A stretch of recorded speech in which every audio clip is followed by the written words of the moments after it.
We all start those college accounts with pure love, hoping it covers every textbook and dorm fee. But what happens when scholarships win, or your kid decides to trade college for trade school? Suddenly, you are staring at a pile of unused education money that feels stuck on the shelf. For years, that leftover cash either sat idle or triggered painful taxes if you tried to spend it. But as of 2024, the IRS quietly handed parents a brilliant workaround that changes everything. We can now take those unused 529 funds and roll them directly into a Roth IRA. Think of it as a seamless financial U-turn, moving money from a college bucket to a retirement bucket. The best part? You avoid all the ordinary income taxes and that dreaded 10% penalty. Instead, that cash keeps growing completely tax-free, just like we originally hoped for our kids. But before we start moving money, let's quickly align on what these accounts actually do. A 529 is a tax-advantaged education savings plan where contributions grow without annual taxes. A Roth IRA is a retirement account where your money grows tax-free and withdrawals in retirement are also tax-free. Traditionally, these two tracks never crossed, leaving parents to choose one path or the other.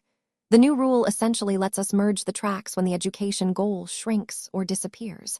This turns a rigid education savings vehicle into a flexible retirement safety net for our kids.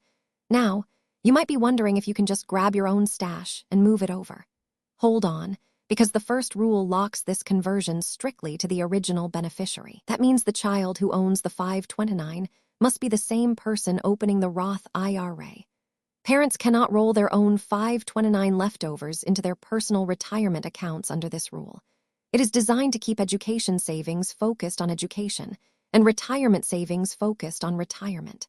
The second rule is the 15-year clock, which keeps this strategy from being abused. The 529 account must have been open for at least 15 full years before any conversion. If you just opened it last year, this backdoor is currently locked tight for your family. Also, any contributions or earnings added in the last 5 years are completely ineligible for transfer. This prevents parents from dumping large sums right before college and immediately flipping them to retirement. Once those two rules are satisfied, we can talk about the actual dollar limits. There is a lifetime ceiling of $35,000 that can ever be converted from a 529 to a Roth. But you cannot dump that entire amount in a single year because of annual contribution caps. For those under 50, the yearly Roth limit sits at $7,000. For those over 50, it bumps up to $8,000 per calendar year. Remember, converted amounts count directly against that yearly limit, so you cannot add extra personal cash on top. There is one more hidden requirement that trips up a lot of families: earned income. Your child must have at least that same amount in earned wages or self-employment income for the year. If they only have investment dividends or trust fund payouts, they cannot trigger the conversion.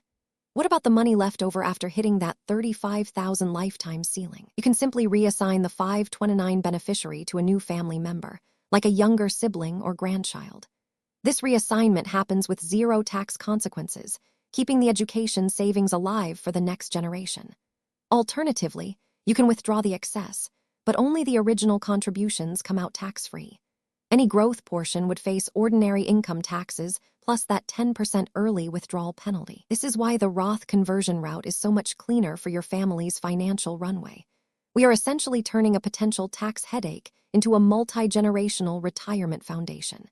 It gives our kids a massive head start on their own financial independence down the road. If you have a 529 that has aged past 15 years, start tracking those contribution dates now. Map out your yearly earned income targets and plan your conversions before the calendar flips. This is not about hoarding cash. It is about building a flexible safety net that adapts to life. Drop a comment below and tell us if your family has already used this conversion rule. We would love to hear how you are balancing college dreams with retirement reality. Like and subscribe for more practical family finance. Comment below if you have feedback or questions for me. Thank you.